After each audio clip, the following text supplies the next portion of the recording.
You're listening to the Lanterns Radio Network. We are the network dedicated to empowering the individual, illuminating the truth, defending American exceptionalism, and inspiring future generations. Stay connected and get involved at lanterns.buzz. For great radio, get commentary and news of the day. Lanterns.buzz.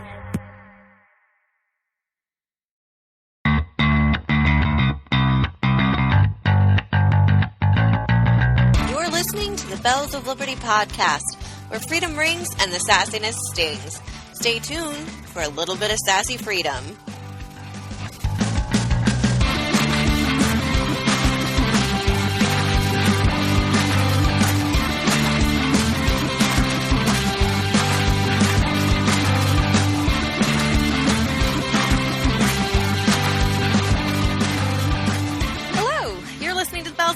On Lanterns Radio Network. Thank you so much for joining us today. I don't know about anybody else, but I feel like every week something completely obnoxious or absurd happens, and it makes it very difficult to decide what we should talk about when we get together and record this show for the week. I mean, I knew what I wanted to discuss today, and then Kathy Griffin goes and does something stupid, gets her humorless backside handed to her for doing it, and now we're having press conferences so a comedian who isn't actually funny can cry some crocodile tears and blame the backlash of her stupidity on everyone but herself. Or the mass hysteria we're seeing from climate change minions now that Trump has decided the U.S. is not going to remain a member of the Paris Accords. The way they've been acting, you'd think the planet ended yesterday afternoon, and now we're all just angrily tweeting from the bottom of the newly formed ocean that swallowed us all up overnight. But we did manage to pare it down into some fresh discussions for each night, and believe me, Maxine Waters, the El Salvadorian government, and so many others provided plenty of stupid to get through. So please, sit back, maybe get something strong to drink while we discuss, and let Courtney take it away. And take it away I shall, all the way to El Salvador. So recently, Trump has cracked down on, or made it possible for the people who are supposed to be doing these jobs anyway, to crack down and actually do these jobs. And it's been amazing. I know that I'm sure that a lot of places haven't felt the effects of it right away, but it's going to make a positive difference for us as these criminals are being shipped back to their places of origin and getting out of our areas, which is awesome. But now we're seeing that the El Salvador government is actually panicking a little bit about this because we have been able to deport so many criminals back over there and just to be clear, these criminals are not just criminals because they are illegal aliens, as a lot of the people in the immigration no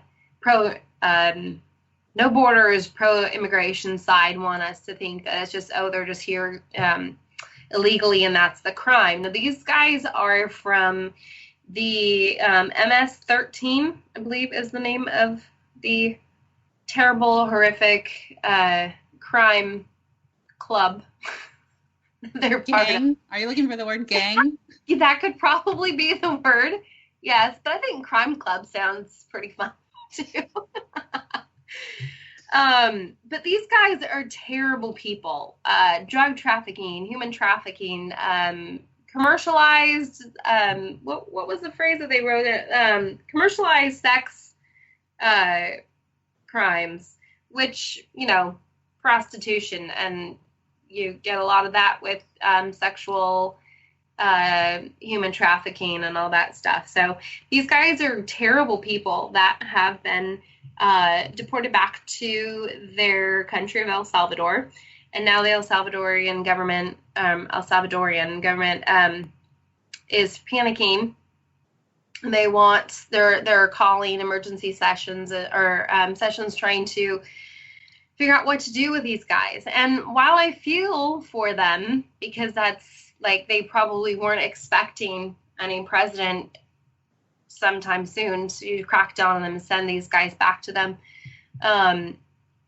It's not our problem. It isn't.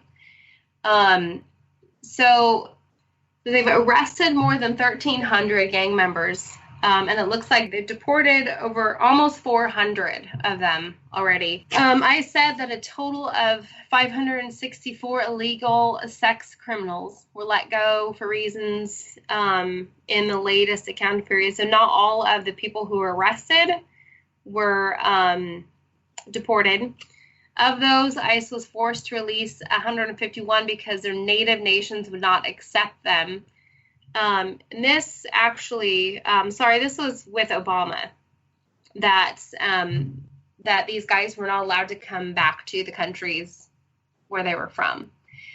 And that's a bit frustrating. I don't understand how, if you're over here illegally, you're here illegally and you're committing crimes over here, why we don't get to say that you don't get to stay here.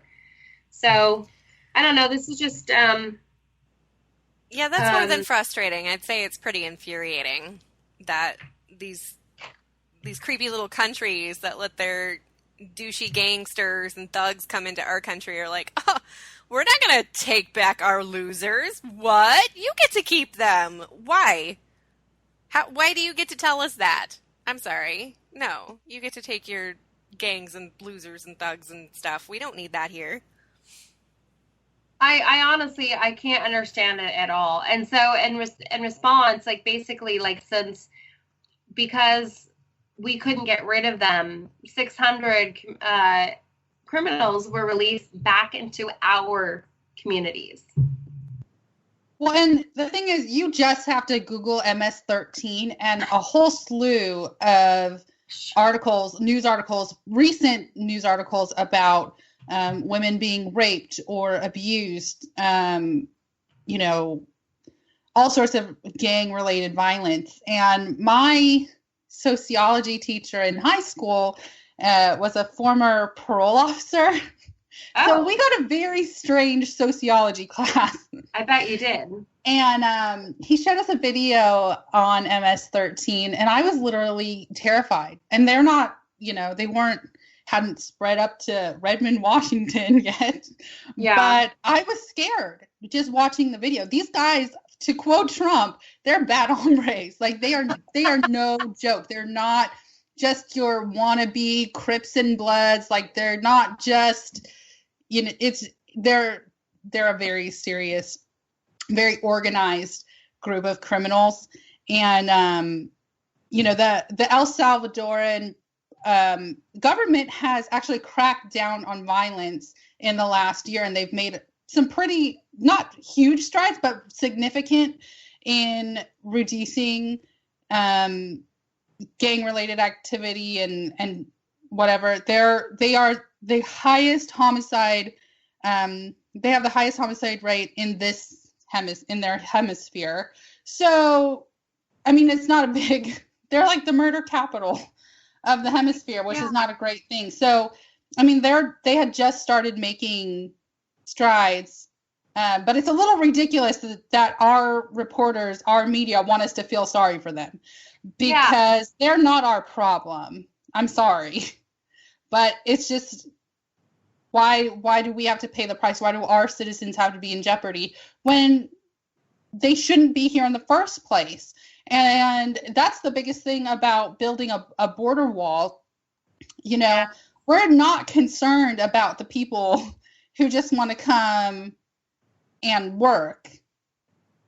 We're concerned about the people who want to capitalize on crime and targeting our people. Right, and another thing that's really important to remember too is that like you hear people talk about like we need no borders and all we need is love, Katy Perry, whatever. But the thing though is that borders actually help control human trafficking, and that's an issue that's near and dear to my heart. Like that is something I've been passionate about for a long time. Modern day slavery and human trafficking is huge. It's worse now at any time than it ever been in any time of history because there's more people, obviously. But it's just out of control. It's ridiculous. And when you have borders where you have points where people get checked for things and information has to line up and papers have to be signed, you can actually save lives in the process. And that's the frustrating thing about this, is because that building a wall or whatever, making it difficult for these people to come over, getting rid of these people and making it difficult for them to come back, making it difficult for them to bring their criminal enterprise over, it can actually save lives that aren't even our own, like over here. So we would be doing ourselves a favor by protecting our communities inside the wall, but then it also make it difficult for people to come over and hurt people in the process. So right. And one of the articles that I read about it, so apparently our system is swamped, our court system, in getting them transported out of here. It's so swamped that some people are calling it internment camps. Oh. Which, as a Japanese American, I find that a little offensive. Yeah. But because, one, these people are not citizens, so they don't enjoy the rights of American citizens. But for another reason, the El Salvadoran government was like, why don't you just keep them in your internment camps? Like, why don't you just take them and you can make your own camps if you want? Like, that's your thing. I have a great idea. North Korea was told to get rid of their camps that they were building. They said, sure. And they actually ramped up the process. They built them. So why don't we just take out, the little, what do we call him now? The little bastard? Why don't we just take him out, take over North Korea, and then they can use that area for the little internment camps or whatever, and they can process them out of there. And then they're just like closed off from everybody. I don't know. You think that will fly? Well, and I don't want to get too off the topic, but another issue is that, we saw this week that one of the prisoners that Obama released from Gitmo was just arrested on terror crimes, terror charges. So I'm like, do you not understand that this is a problem? And when you fight for criminals, people get hurt. Real people get hurt. Yeah. Well, and it's like they forget that rehabilitation only works some of the time. I mean, we already see that with criminals who are American, that, the second they're released from jail, they go straight back to what they were doing that got them in jail in the first place, as though it couldn't possibly happen again, that they'd be caught. But, I don't know why we also have to waste our time and resources on people who weren't even born here. They have no business being here, and a lot of them are worse than some of the criminals we actually do have in our prisons that are from here. So it's a matter of common sense that we need to put our foot down and say, they're your problem, take them and keep them out. I don't know why we're even having this discussion. I completely agree. So it'll be interesting to see what comes out of this, and I'll be watching the news, because hopefully we'll be able to maybe stay a little safer in the process. Hopefully. Right. Well, and speaking of common sense walking right out the door, our next topic is going to talk about Maxine Waters. So stay with us.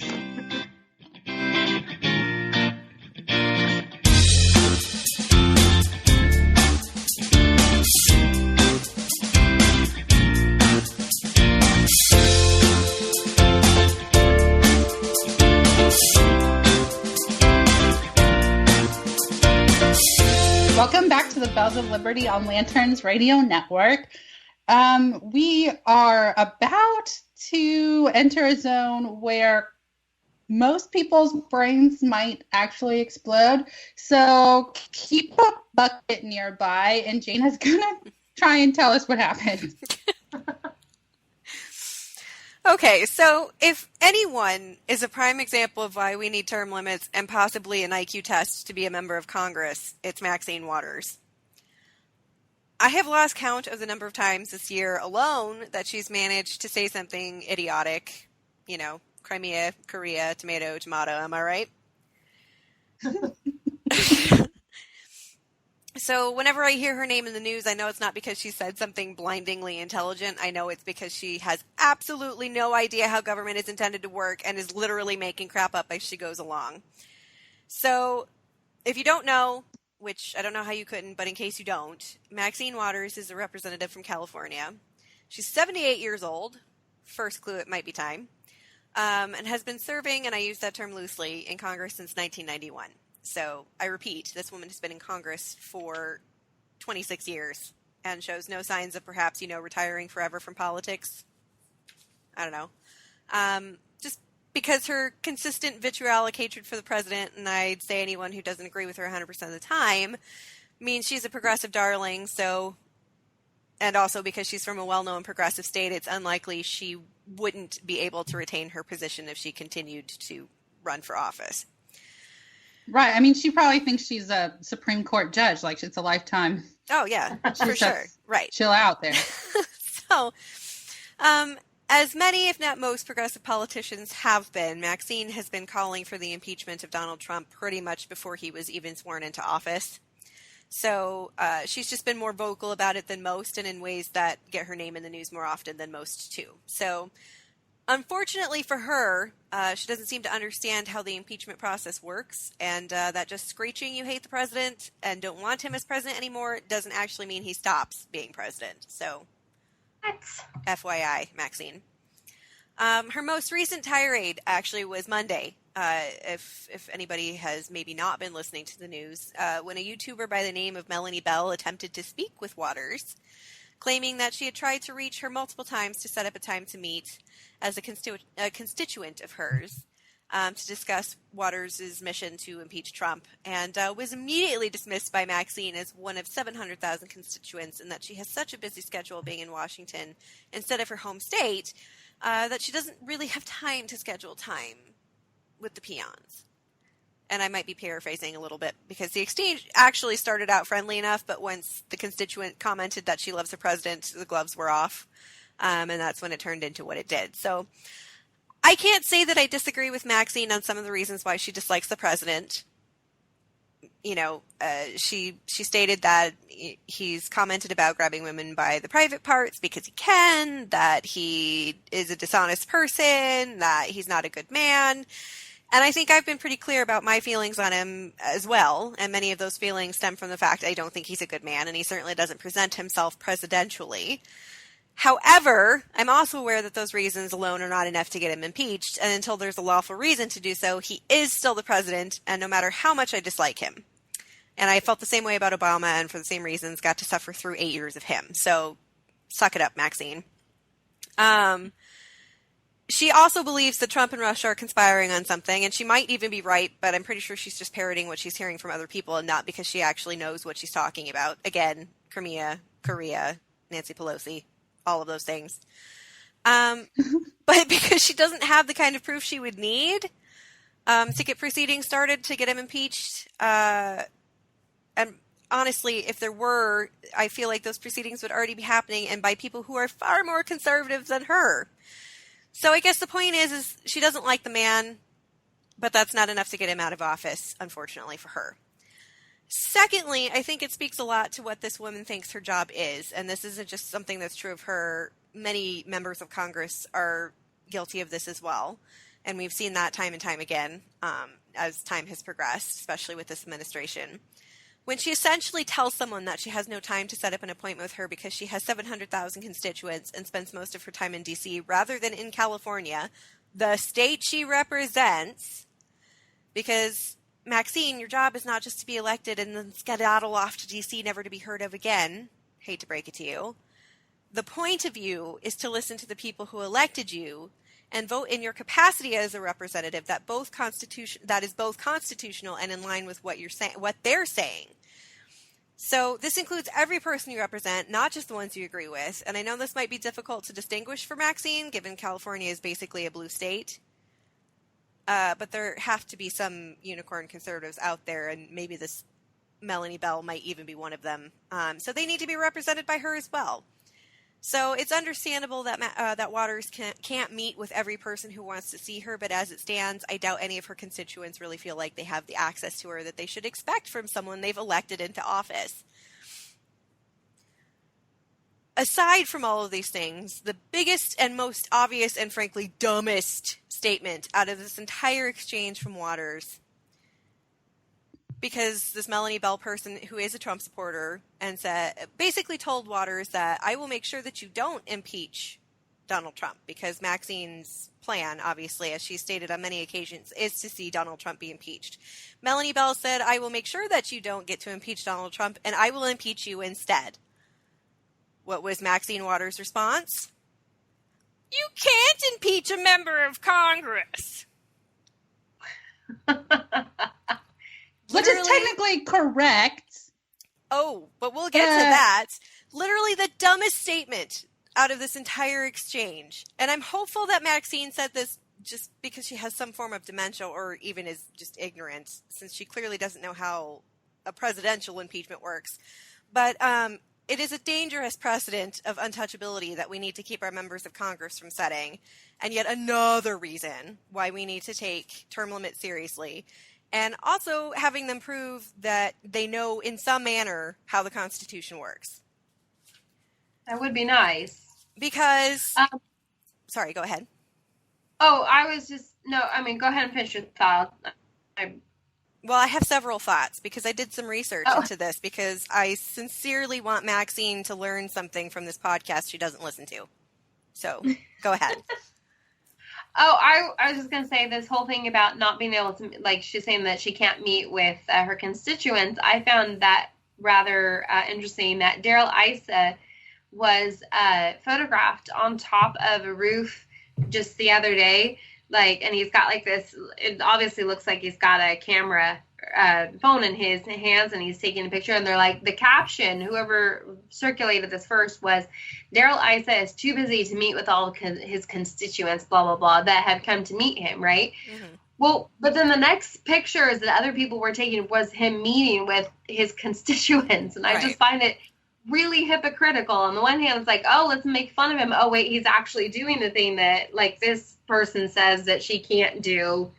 So I don't know. Just I get tired of the hypocrisy. Well, and I've had experience with that too. As people might recall, I was a big Ted Cruz supporter during the last election and went to several of his rallies when he was in Iowa. And granted, he was running for office, so yes, he probably was going out of his way to make time for people. But every time I had an opportunity to talk to him, the man actually stopped and talked to me. You know, he listened to what I had to say. He gave everybody that wanted a chance to talk to him a chance to talk to him, even if it meant he was running late. So I never felt like there was no interest in knowing what I had to say, even if it was just to stop and, wish him good luck in the election. But people actually had some sincere concerns that they wanted to bring to his attention, and he gave them that time. So I don't feel like that's something we see consistently across the board. And even with Republicans, I'm not saying it's just Democrats. Obviously, we've got Republicans who behave that way too. But that's the precedent that I don't want them to continue setting, is that it isn't about us, the people that have elected them. It's about them. This is just their job, and they are going to make whatever decision they think is best, not what we're telling them we think is best. Right. So I did some research on this because I know there has to be a way to get rid of senators or representatives that are not doing their jobs. And I think she's a complete moron, obviously, for suggesting otherwise. First of all, members of Congress can, in fact, be impeached. It's just not called impeachment. It's called expulsion. It's rare, but it is written in the Constitution as a legal practice to remove a representative or senator from office if it's found they're acting in a manner that is illegal or unbefitting of a representative or senator through a 2/3 vote in the House or in the Senate. And this will come up in future Constitutorial, so I'll try not to go too crazy on that front, but it is written in the Constitution, and she would know that if perhaps she had read it. So in the history of the Senate, and I'll go through House and Senate, in the history of the Senate, there have been 15 expelled senators, all Democrats, I might add. Shocking. And the most recent expulsion was, weirdly enough, in 1862, all of whom were expelled for supporting the Confederacy during the Civil War. There have been 17 proceedings to determine expulsion. 10 out of the 17 were Republicans and were either resigned, weren't expelled because there were no grounds to expel them, or they died during the proceedings. The other 7 were Democrats that either weren't expelled or they resigned. And charges ranged from corruption, disloyalty for speaking out against entering World War I, election fraud, or financial and sexual improprieties. And a senator can also be censured, which is a lesser punishment, which doesn't carry a formal punishment like not being able to have a seat any longer, but does receive a formal statement of disapproval, and more often than not, that senator is not reelected after. So that was kind of interesting. So it is rare for the Senate. Like I said, the most recent were done in 1862 because they either were supporting rebellion or were rampant supporters of the Confederacy, and it wasn't found befitting of members of the Senate, which that makes sense. In the history of the House, of which our dear Maxine Waters is a member, there have been 5 expelled representatives, again, all of whom were Democrats. The most recent being James Traficant in 2002. Remember, Maxine has been a representative since 1991, so she was in office for that and likely voted on it. Who was convicted on 10 counts of bribery, obstruction of justice, and racketeering. That name sounds familiar, so I probably did hear about that. That's interesting that can sound familiar to me, but not to Maxine Waters. Yeah, I was going to say, well, surprise, Maxine should know about it too. Anyway, there have been 23 censured representatives. Censure in the House requires the censured party to stand in the well of the House chamber and have the formal disapproval read to them out loud. So, yes, they're getting a slap on the wrist, but everybody gets to hear about it. The most recent being Charlie Rangel in 2010. Again, yes. Maxine has been a representative since 1991 and was in office at the time for improper solicitation of funds, inaccurate financial disclosure, and failure to pay taxes. Surprise, surprise. And he's, what was that? A Democrat? Oh, shocking. So there have been 10 reprimanded representatives, and the one you might remember is not the most recent, but was certainly the most prevalent in the media, was Republican Joe Wilson for yelling, "You lie," at Obama during a joint speech with the House and Senate. Oh, yeah. Yes, we all remember that because that was in the news for, I don't even know, months. But the actual most recent was Democrat Laura Richardson for using U.S. congressional staff for her election campaign. Surprise, surprise. A reprimand in the House is considered the least severe punishment, as the person in question is not required to stand in the well of the House in the House chamber and have the formal disapproval read to them. It's just kind of in their permanent file, I guess. And there have been 2 excluded representative-elects, which means they won an election but were denied their seat by 2/3 vote before taking it. The first one was Brigham Henry Roberts, a Democrat, who was denied a seat because he was a Mormon who continued to practice polygamy after the church prohibited it. But he's not the only Mormon to be voted on for expulsion because they're Mormon. And Adam Clayton Powell for mismanaging his committee's budget, excessive absenteeism. That's something we should probably keep in mind. Yeah. And misuse of public funds. So you see, Maxine, you can lose your job, and you should know you can lose your job because you've been alive and even present for many instances that have shown how you can lose your job. So I know she then followed it up with, you can't impeach a woman of Congress or possibly a woman of color. It's hard to tell as it was the end of the video, but it doesn't actually matter because it doesn't make it true, as the Constitution isn't supposed to differentiate between you being a man, a woman, or what your skin color is. Simply the freedom to kick useless, overpaid career politicians who have broken the law out of Congress so the rest of us can move on with our lives. And in fact, lately, I feel like it should be less rare and more often used to remove these people out of office and actually get this country back on track. You're welcome, Maxine. Well, I think the D should stand for dementia and not Democrat. I'm kind of thinking it should stand for dumbass, but... Well, I'm thinking Hillary Clinton just gave a speech about, someone being, Trump being possibly impeached for his behavior, alluded to Nixon being impeached, which he never was. But her husband was, in fact, impeached. So the Democrats don't seem to have a hold on the Constitution, on history, on just basic facts of life. So it's not surprising. Unfortunately, we are out of time, so we are going to have to leave it here. But Constitutorial is next, and it actually is kind of related. So stick with us.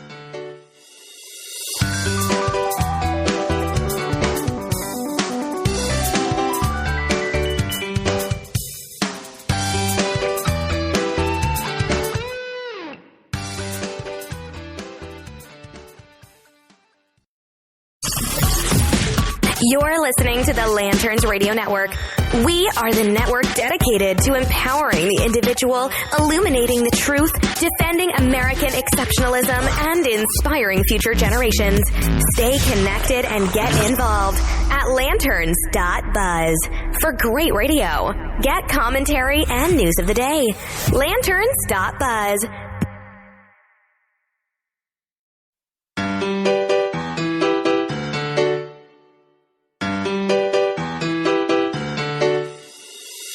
Welcome back to the Bells of Liberty on Lanterns Radio Network.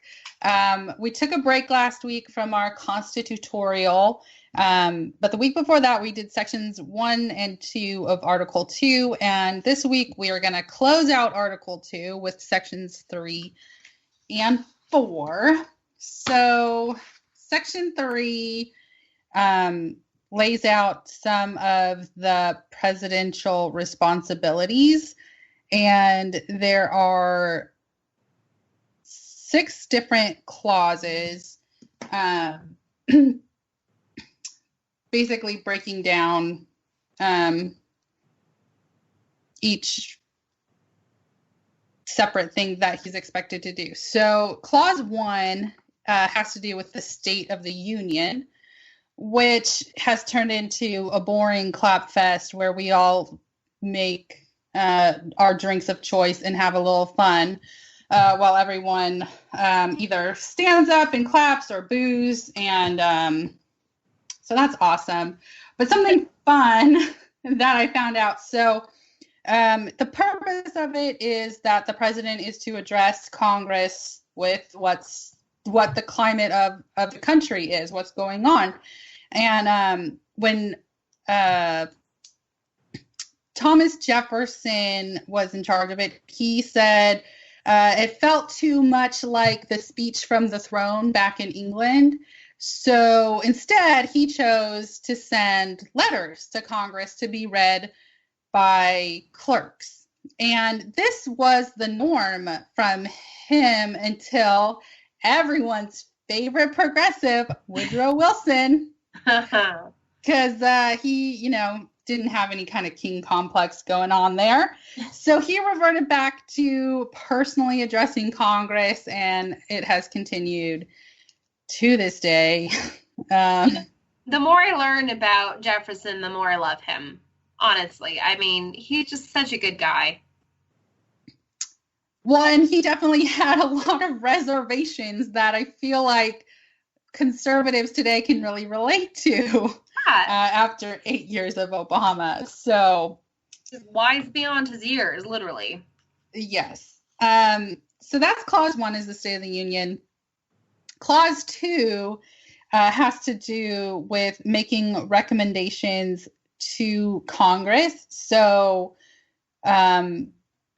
besides having veto power, the president obviously cannot make laws unless you're Barack Obama, who, he was a congressman. He probably just got confused what his job was.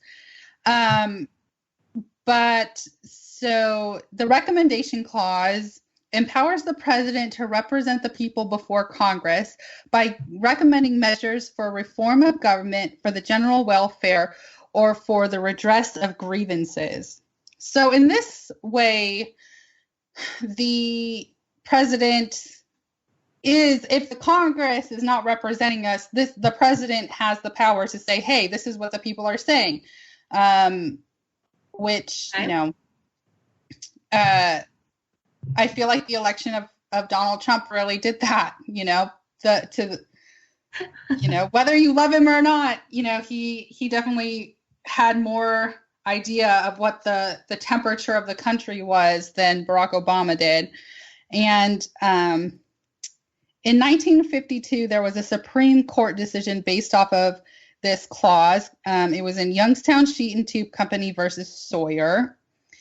And it was written in the decision that the recommendation clause serves as a reminder that the president cannot make laws by himself. No, really? I don't know if the constitutional professor just didn't cover this in his syllabus or what, but well, then he upgraded to having a pen and a phone, so, you know. Yeah. I mean, it's just frustrating. So then clause 3 doesn't really apply these days. So it's calling Congress into extraordinary session or adjourning Congress. So because we have modern day travel, flight, we even have Skype if need be. There's really no need. No one is unreachable in this day and age, unless you're Hillary Clinton and American lives are at stake.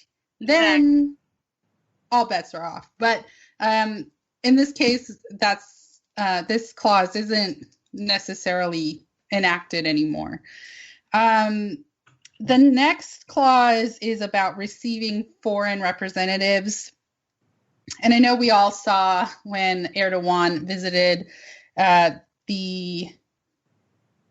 to say, I feel like controversy is not strong enough of a word when his bodyguards came out and started kicking the crap out of American citizens for protesting. And then they got to go back with their little diplomatic immunity and go back on their side of the fence. Which is... Controversy is a mild word, I will agree. Probably the word I'm looking for would probably be not rated for this show, so... Right. And, you know, even surprisingly, some of my more open borders coexist. Everyone is awesome, especially if you're Muslim. Friends are outraged about this because it attacks their favorite amendment, the First Amendment. So, I mean, this is, you know, common ground that we can come together on because it's not okay. And I hate diplomatic immunity in general because I feel like there are rules that you should be punished for, and you shouldn't be able to break just because you don't want to start a war between two countries. But whatever.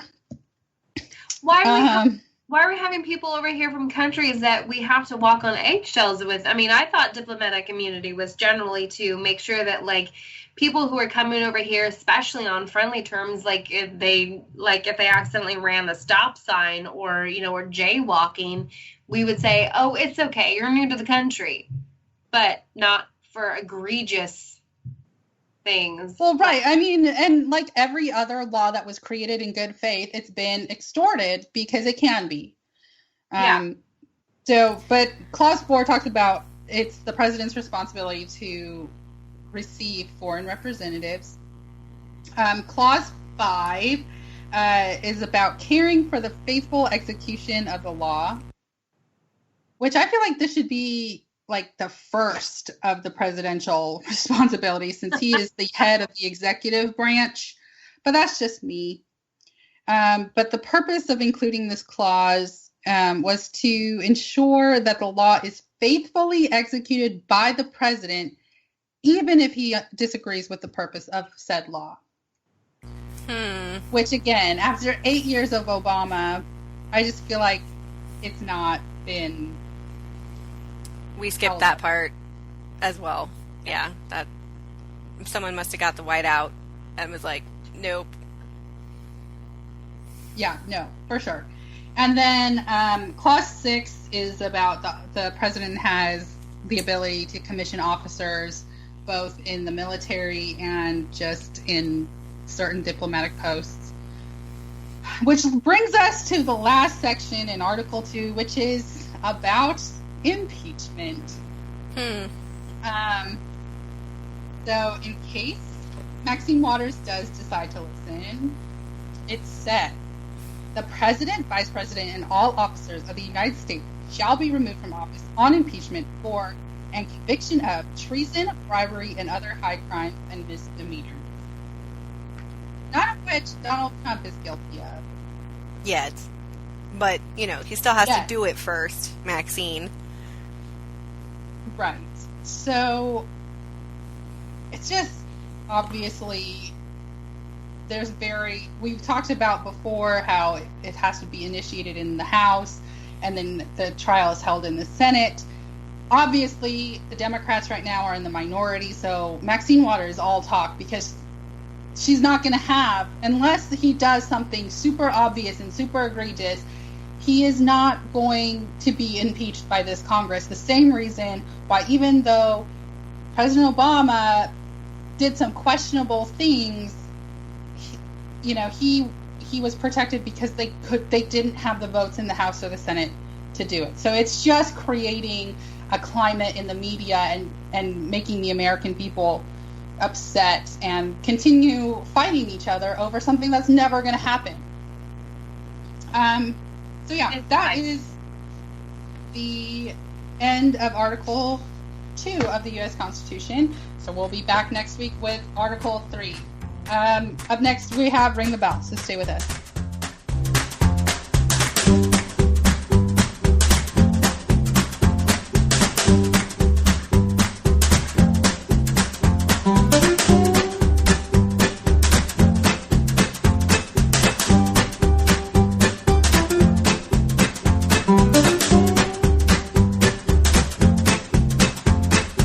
Welcome back to the Bells of Liberty. It is time to close out our show with our favorite segment, Ring the Belle.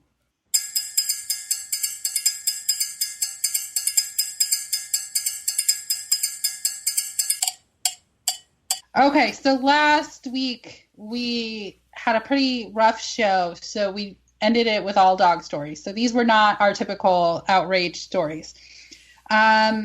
So Courtney had a story for us about a pit bull being retrained as a police dog. So we asked people for their honest opinion on pit bulls, and 13% said that they're dangerous, 25% said that they're just misunderstood, and 62% said people are monsters.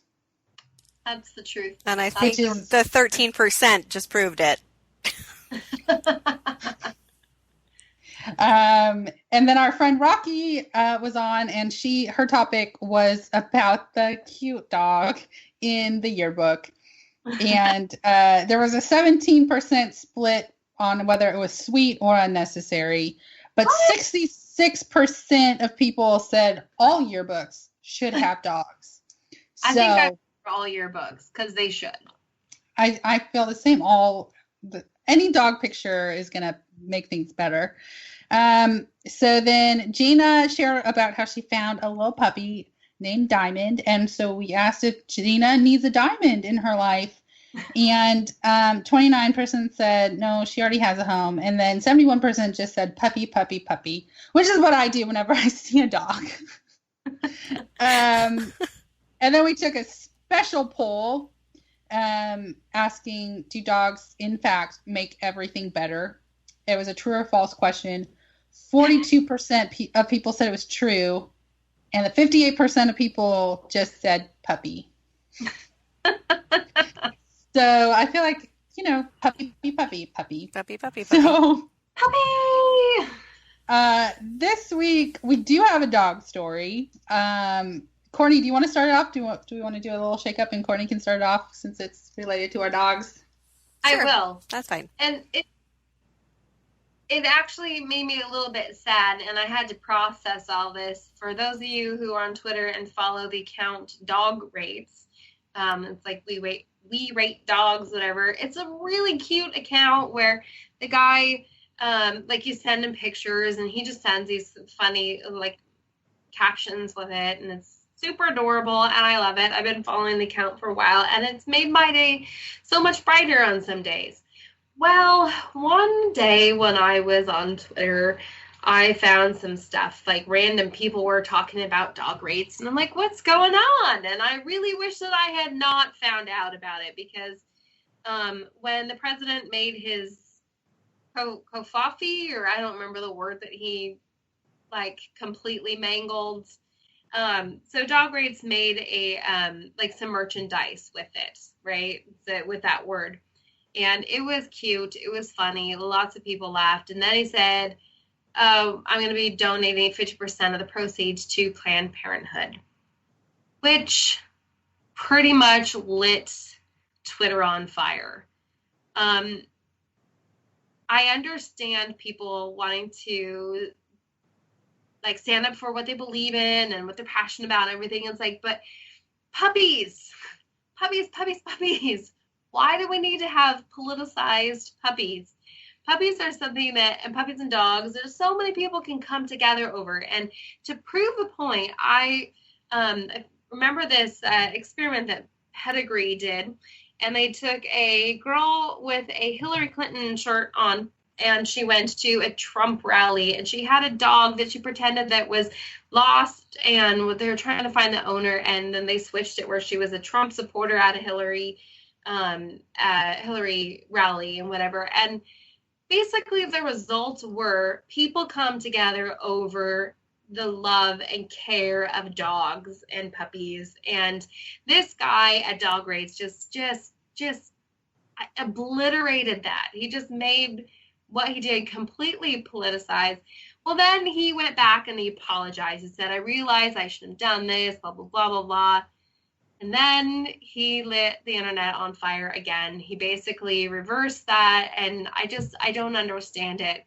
It really made me frustrated. And on the end of this article that I was reading about the experiment that Pedigree did at the rallies, so basically we can all come together. Let me see here. It says, quote unquote, it's proof we can all work together. We just need more puppies, unquote.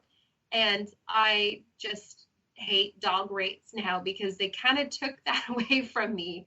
Well, and if he's so passionate about dogs, obviously he's making money off of dogs because he's rating dogs, Right.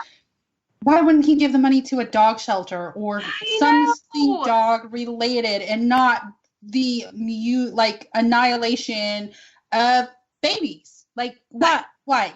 Because he's a 12-year-old pimply-faced douchebag who apparently skipped the first day of biology where you learn that it is actually a human being, and just because you don't want it doesn't change that. So he's gotten high off power because everybody likes his account. He had 2.1 million followers as of yesterday on his Dog Rates account. So this is literally because he got a pat on the head by a bunch of people who said, don't apologize for believing what you believe. And I'm like, he's completely wrong to believe in abortion, but it is his right to believe in it. The fact is that he went out of his way to alienate people. He admitted it and then was like, you know what? Whatever, I'm going to keep doing me. And then the next thing he did on his Dog Rates account was to make political commentary on a picture of a puppy that was about the Paris Accords and Trump pulling out of the Paris Accords. So obviously he didn't learn his lesson, and he's a jerk, and everyone should unfollow their account, and we'll find some other puppy account to follow. Follow my Twitter at Serenity_Jane. I post pictures of my dogs pretty much daily. They're cute. There you go. Well, and speaking of people who can't take responsibility for their actions and actually double down after apologizing, Kathy Griffin, I'm sure everyone's heard. So she gave her little press conference this afternoon. And for me, I'm like, she's 56 years old. She's an adult. She should know. She should have known better than to hold up the president's head or a likeness of the president's head covered in blood. Should have known better. Should have known without the response that she went too far. Yeah. But now her position and her lawyer's position is that the Trump family is targeting her and bullying her. And I'm like, I'm sorry. If someone holds up a picture of my head cut off my body, that's... You're going to respond to that? Whatever response you get is what deserved. You get. Yeah. Well, and the fact is now she's crying about how, people responded, Barron Trump was apparently upset when he saw it, which I can understand because he thought for a minute or two that it was actually his father's head. And you know what? It's not unreasonable for an 11-year-old kid to think that, considering we live in a world where there are people who literally behead other people just for existing. So yeah. I'm not really that surprised that he was upset to see that. And frankly, he shouldn't have to. She should know better. She's a grown woman, as we've determined. But, she's decided that because he was upset about it, now everybody's going after her. When she has said in previous articles and interviews that she's totally okay with going after Barron Trump because he's a Trump and she hates his, as she says, POS father. and that she's fine with using him as fodder in her whatever she calls that, because it's not a comedy routine, because it's not funny. But she's okay with going after other people, but now she gets to come out with her crocodile tears and he broke me and ruined my career. No, I don't know that you had a career, but you did that yourself. That's what the Republican Party president came out and said. He's like, Kathy Griffin's career was over long before she attempted to make this disgusting joke and decapitate the president. And her lawyer is like, Kathy Griffin and Donald Trump are not equals. And I'm like, that's true. And then she says, we used to hold our presidents to a standard that we don't criticize artists and comedians. That's not how this works, Princess. To a standard where they criticize police officers. Right? I mean, that was our climate with Obama. So this whole story, I mean, she cannot take personal accountability. She's not funny. She hasn't been funny. She hasn't been relevant. She even had a show calling herself a D-lister. So she can go in her career graveyard and hang out. So Gina, do you want to talk about some grass that's growing in that graveyard? Well, no, because if you mow the grass in the graveyard without a license, you will be fined for it. So probably not. As apparently some teens in Gardendale, Alabama are discovering, if they plan on making some extra cash this summer by mowing lawns, they're going to have to get themselves a business license. Yes, you heard that correctly. Apparently, the city's ordinance has decided you have to have a business license in order to cut grass, and if you do not, you are liable for fining.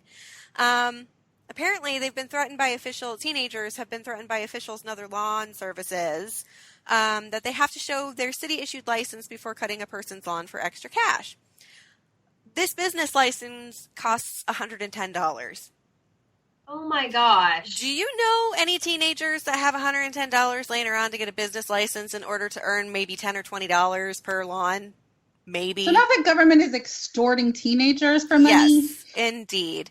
Awesome. And most people are like, I've never heard of a child cutting grass having to have a business license, but apparently this place is going well out of their way. One girl was actually threatened by a man that cut several yards grass. I guess he must own some sort of landscaping company or just mows lawns for a living. Made a remark to her that said that he said if he saw her cutting grass again, he was going to call Gardendale because she didn't have a business license. So he was going after a child for cutting some grass. And this is what happens when you allow monopolies and government into your life, and why the less government, the better, because this is absolutely ridiculous. And what a way to demotivate children to actually get a job or to be any kind of entrepreneur, because the second they do, they get beat back down like we're playing whack-a-mole just because they wanted to go make some cash for themselves. And this is why we have the gross, lazy, whiny generation that we have. Thank you very much, government overreach. We really appreciate you getting involved. Not. So, yay for us. Well, we will be making polls about these topics. And Jana, can you tell them where to find us? Because we are out of time. Oh, yes. You can find us on Twitter at Bells of Liberty, on Facebook at The Bells of Liberty. We drop the show on Saturdays at 6 o'clock Eastern Time. Join us for a podcast party on Twitter.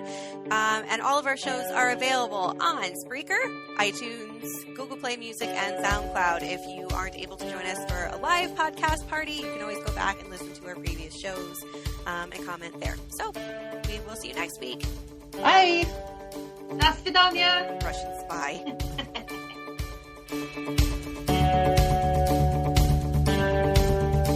Thanks for listening to the Bells of Liberty podcast. Want to listen to more sassy content? All shows are available free on demand on Spreaker, SoundCloud, iTunes, and Google Play Music. Have something to say? You can find us on Twitter at Bells of Liberty, and also on Facebook, www.facebook.com/The Bells of Liberty. And as always, keep calm and ring on.